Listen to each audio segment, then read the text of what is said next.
Next question है 53 वाला। इसमें क्या बोला है, a boy is moving 15 metre north, then 10 metre east and then 15 under root 2 metre south west this day. फिर क्या, his displacement from the origin position. तो इस तरह के क्वेश्चन में पहले हम लोग कोऑर्डिनेट सिस्टम बनाते हैं, फिर उसके बाद क्या करते हैं, बॉय जो मूव करना है उसको प्लेस करते हैं कहाँ पे, ओ सेंटर पे प्लेस करने के बाद तो पहले नेमिंग कर देते हैं, now north south east west. फिर क्या, देन 10 मीटर ईस्ट, पहले वो क्या होता है 15 मीटर नॉर्थ, तो मान लेते हैं ये कुछ ये 15 होगा, 15 मीटर यहां से यहां। फिर क्या बोला है 15 नॉर्थ यहाँ पोजीशन है। सेकंड फिर कहाँ चल रहा है, ईस्ट चल रहा है 10 मीटर, तो 10 मीटर 15 से थोड़ा छोटा होगा, ये 10 लिख देते हैं 10 मीटर। फिर क्या बोला है, ये जा रहा है किस डायरेक्शन में, साउथ वेस्ट। तो यहाँ पे समझने वाली बात है क्या, कई लोग क्या गलती करते हैं, यहाँ पे 15 ऐसे चला, यहाँ पे एक और कोऑर्डिनेट सिस्टम बनाते हैं, 15 ऐसे चला और यहाँ 15 चलने के बाद जब ये 15 यहाँ चलता है तो यहाँ 10 चला देते हैं, और फिर इसका जब बोलता है कहाँ जाना है, वेस्ट साउथ, साउथ वेस्ट या फिर वेस्ट साउथ, यहाँ इस साइड आए तो लोग ऐसे सेंटर से पास कराते हैं, क्योंकि स्टार्ट यहाँ से किया तो ओरिजिन इसको यहीं से करा देते हैं, ये ध्यान नहीं देते कि कितने एंगल पे कर रहा है। तो यहाँ पे उनको लगता है कि अभी भी ओरिजिन पे है, और ये लोग ऑप्शन में तो नहीं दिया पर कभी भी ऑप्शन देता है कि 0 metre from at same position from where it started. तो ये गलत होता है। यहाँ पे ध्यान देना है कि ये जो वैल्यू चलने वाली है उसके एंगल को ध्यान देना है। अगर यहाँ भी 15 होता, यहाँ भी अगर 15 होता तो ये सेंटर से पास करता तो यहाँ 10 है, तो यहाँ पे कुछ अंदाजा लगा लेते हैं कि ये तो अभी 15 होगा, तो इधर वाला ये भी अगर 15 मान लेते कुछ यहाँ पे होगा 15, ये भी 15 मान लेते। तो अब यहाँ 15 रूट 2 करना था, इसलिए मैं 15 माना गया, क्योंकि कभी भी कोई स्क्वायर है उसका अगर 15 और ये 15 है तो उसका डायगोनल क्या होता है 15 रूट 2। तो इसीलिए यहाँ पे नीचे भी 15 मान लिए और यहाँ भी 15 मान लिए। तो हमको पता है कि ये वाली जो दूरी होगी क्या होगी 10 होगी, और अब जो पास करेगा तो इस पॉइंट से इस पॉइंट कनेक्ट करेंगे तो 15 रूट 2 होगा, क्योंकि अब तो राइट एंगल ट्रायंगल बना रहा है, स्क्वायर का आधा बना रहा है, तो अब ये होगा। तो ये सेंटर से ना पास करेगा, यहाँ ऊपर से पास करेगा। क्वेश्चन में क्या बोला है, displacement from the origin position. Final position इसकी ये है, ये फाइनल पोजीशन है, और ये क्या है इनिशियल पोजीशन थी। तो इन दोनों बीच का डिस्टेंस कितना होगा, ये ओवरऑल जो डिस्टेंस ये कितनी 15, और यहाँ से आगे डिस्टेंस कितनी है 10, तो कितना हुआ, ये ओवरऑल कितना हो गया 5 मीटर। तो 5 मीटर आंसर ये, पर ये वेस्ट कैसे, ये वेस्ट की तरफ, जहां से स्टार्ट किया उसके वेस्ट की तरफ 5 मीटर। तो आंसर ये थर्ड वाला। तो इस क्वेश्चन में ध्यान से करना है, काफी आसान क्वेश्चन है। Question number 54। तो क्वेश्चन नंबर 54 में क्या बोला है, a long spring stretched by 2 centimetre has potential energy V। तो अगर किसी स्प्रिंग का हमको पोटेंशियल एनर्जी निकालना है तो हम लोग को फॉर्मूला क्या निकालना होता है, तो पोटेंशियल एनर्जी का फॉर एनी स्प्रिंग का क्या फॉर्मूला होता है, K x स्क्वायर। ये x क्या है,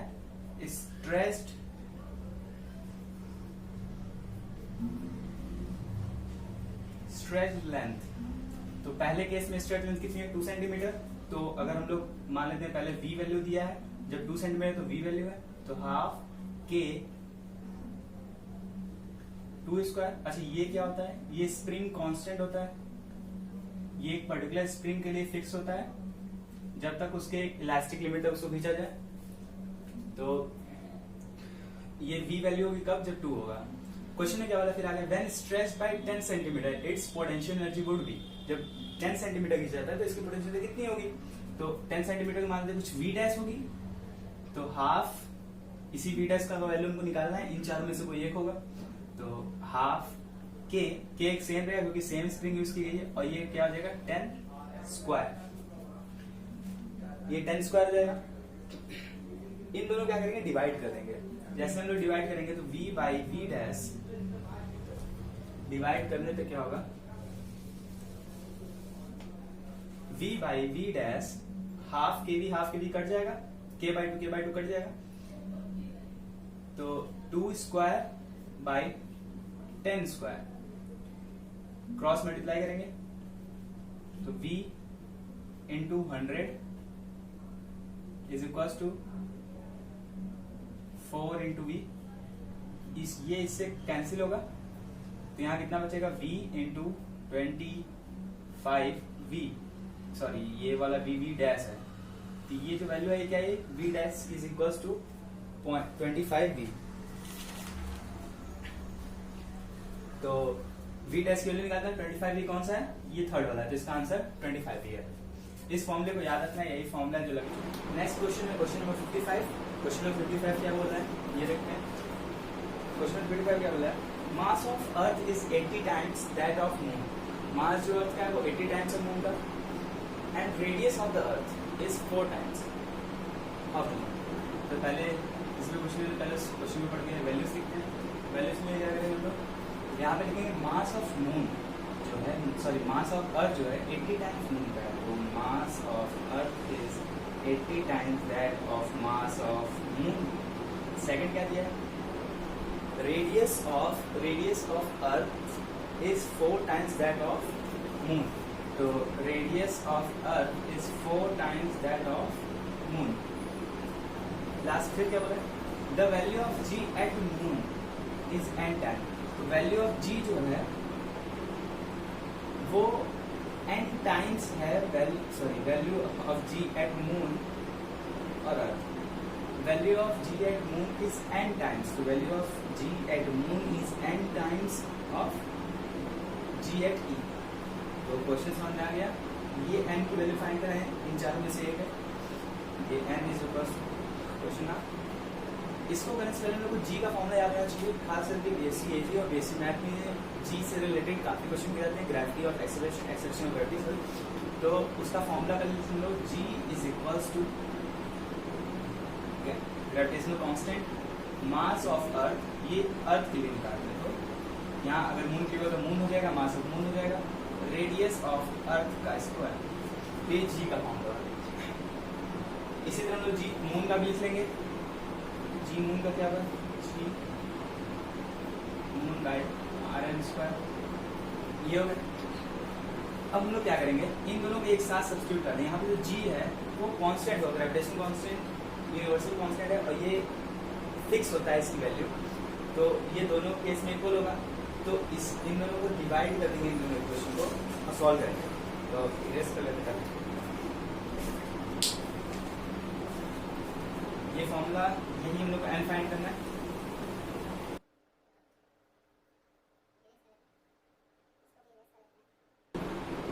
इसको साइड में लिख देते हैं, m of E is 80 times that of m of moon, और radius of E is 4 times that of radius of moon.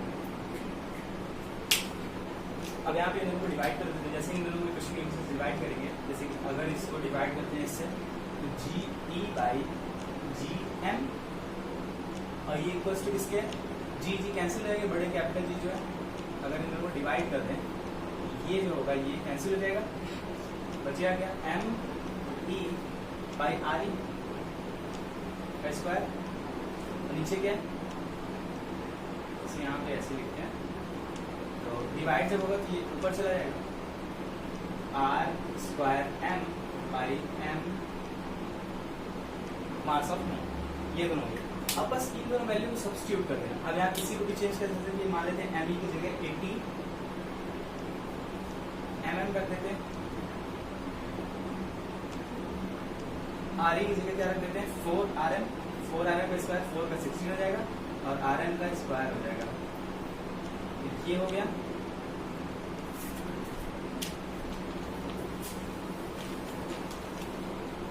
अब यहाँ पे क्या करेंगे, यहाँ से ये कैंसिल हो रहा है, ये इससे कैंसिल हो रहा है, ये इससे कैंसिल हो रहा है, इससे कैंसिल हो रहा है, ये जी बाई जी है। तो हमको यहाँ क्या पता है कि ये सारे जो मल्टीप्लाई करते होते हैं कैंसिल हो गए, तो बचे सिर्फ ये वैल्यूज, और यही जो हद होती है, यही जो निकलेगा ये क्या है, n की वैल्यू, और इसी को बताना है। सॉरी, ये n की वैल्यू नहीं है, n की वैल्यू नहीं है। यहाँ पे देखिए निकालना क्या था, G m is equal to n e, तो इसका जो इनवर्स होगा ये 1/n की वैल्यू है, एन फाइंड करना हम लोग क्या करते हैं, ये 16 5 टाइम्स में 80 आता है, ये GE by GM is equals to 5, तो GE बाई 5 कर देते हैं और यहाँ GM लिख देते हैं। क्वेश्चन में क्या बोला था, ये n फाइंड करना है, तो यही n तो 5 है, सॉरी 1/5 है। इन दोनों इक्वेशन को देखेंगे तो यहाँ n की वैल्यू क्या आएगी, 1/5। तो समझ में आ गया। यहाँ पे क्या था, मेन G का फॉर्मूला जो हमें एकदम अच्छे से याद करना है, G का फॉर्मूला क्या है, G is equals to capital G m square by r square. अगर इसका फाइंड करने का शॉर्टकट बताऊं तो काफी आसान शॉर्टकट है। अगर कोई ऑब्जेक्ट, ये आंसर 1/5 है, तो ऑप्शन नंबर क्या था, 5 1/5। ऑप्शन नंबर 3 है इसका आंसर। अगर इस क्वेश्चन के बारे में थोड़ा और डिस्कस करें, ये फॉर्मूला है, तो कई बार ये फॉर्मूला भूल जाते हैं हम लोग, तो इसको याद करने का तरीका क्या है, एकदम सिंपल सा ट्रिक है। अगर ये अर्थ है, अर्थ के ऑर्बिट पे या कहीं भी एक ऑब्जेक्ट है, इस पे 2 फोर्स लगेगा। एक पहला फोर्स इसको बाहर फेंकेगा जो होगा, या फिर आप ऐसे समझ सकते हैं, अगर यहाँ कोई और प्लैनेट है, या फिर इसको छोड़िए, इसका मास m है और इसका मास m, ये प्लैनेट है, ये कोई ऑब्जेक्ट है, तो ये ग्रेविटी की तरफ कितने मास से जाएगा, mg से, और इस पे जो फोर्स लग रहा होगा क्या हो, gravitational force Fg।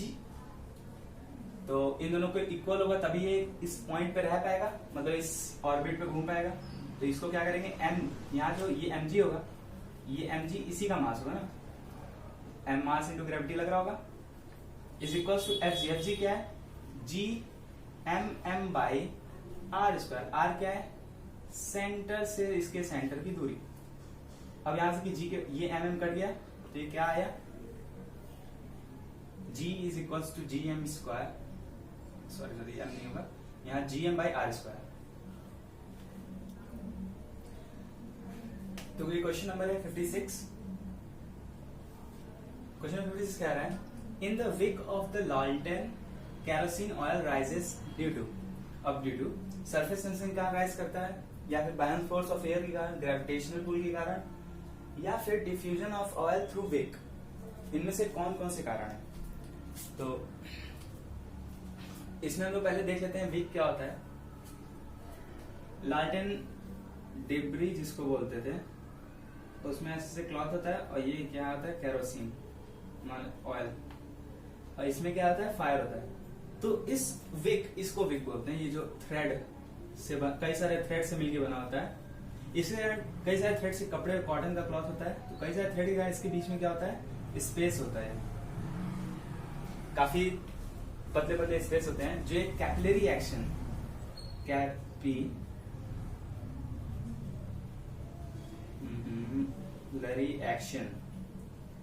Capillary action को करते हैं। इससे क्या होता है, कैपिलरी एक्शन क्या होती है, एक बहुत ही पतले पाइप से क्या होता है, वो अगर कोई बहुत पतला पाइप है और वो टैंकर में रखा हुआ है, एक टैंकर है पानी का, उसमें बहुत ही पतला पाइप है, तो इसके थ्रू पतले पाइप के कारण यहाँ पे एक फेनोमेना सरफेस टेंशन का लगता है, जिसके कारण इसमें पाइप में वाटर राइज करने लगता है, वाटर बढ़ने लगता है ऊपर। इसका एक एग्जांपल है, हम लोग के अंदर जो खून वापस ले जाने वाली, साफ करने के लिए जो वेन्स होती हैं, वो भी कैपिलरी, उनको बोलते हैं, कैपिलरी एक्शन के कारण होता है। तो कैपिलरी एक्शन काफी सारे हैं और उसमें कई सारे मतलब काफी जगह यूज होते हैं। तो यहाँ पे भी कैपिलरी एक्शन का यूज हो रहा है, क्योंकि ये जो विक यूज किया गया वो कई सारे थ्रेड से बना, थ्रेड के बीच में स्पेसेस हैं, काफी पतले पतले थिन स्पेसेस, उसको हम लोग कैपिलरी एक्शन के कारण हो जाता है, जिसके कारण लालटेन के जहाँ पे जलता है उसमें ऊपर तक तेल पहुंचता है, जबकि तेल यहीं तक होता है। तो सीधा इसका आंसर ये सरफेस टेंशन के कारण हो रहा है। तुम लोग डिस्कस करने वाले question number 57, eight which of the following temperature the surface tension of the water is minimum. तो यहाँ बताने वाले हैं, यहाँ पे लिस्ट ऑफ टेम्परेचर, मतलब कई सारे टेम्परेचर दिए हुए हैं, जिसमें बोला कि कौन से टेम्परेचर में सरफेस टेंशन वाटर की सबसे कम हो गई। तो हमको ये याद होना चाहिए कि surface tension of water is inversely proportional to temperature. Temperature of surface tension of water का इनवर्सली प्रोपोर्शनल रिलेशन होता है। मतलब अगर टेम्परेचर 0 है तो सरफेस टेंशन की वैल्यू ज्यादा होगी, अगर टेम्परेचर गिरता जा रहा है तो सरफेस टेंशन की वैल्यू बढ़ती जाएगी। तो यहाँ पे क्या दिखा रहा है, 0 डिग्री सेल्सियस पे, ये सेल्सियस है, 0 डिग्री सेल्सियस पे वैल्यू क्या है 75.7 × 10⁻⁻⁻⁻⁻⁻⁻⁻⁻⁻⁻⁻⁻⁻⁻⁻⁻⁻⁻⁻⁻⁻⁻⁻⁻⁻⁻⁻⁻⁻ 3 न्यूटन पर मीटर। पर जैसे ही 70 डिग्री पहुंचता है, धीमे धीमे ऐसे इंक्रीमेंट होता है, यहाँ डिक्रीमेंट होता है, तो 64.4 इंटू 10⁻³ न्यूटन पर मीटर हो जाता है। तो यहाँ पे सिंपल सी बात है, टेम्परेचर एकदम मैक्स टेम्परेचर पे इसकी वैल्यू मिनिमम होगी सरफेस टेंशन की वाटर की। तो यहाँ पे मैक्सिमम टेम्परेचर कौन सा है, ये मैक्सिमम टेम्परेचर है, ये वाला। तो मैक्सिमम टेम्परेचर पे हम लोग क्या बताए हैं, मैक्सिमम टेम्परेचर पे मिनिमम वैल्यू होगी किसकी, सरफेस टेंशन की। तो यहाँ पे जो सारे वैल्यू होंगे इसमें कुछ ना कुछ वैल्यूज होंगी, पर सबसे कम वैल्यू किसकी होगी, 80 डिग्री सेल्सियस वाली। तो आंसर ये होगा। ये रिलेशन हम लोग को याद होना चाहिए कि surface tension of water is directly proportional, inversely proportional to temperature.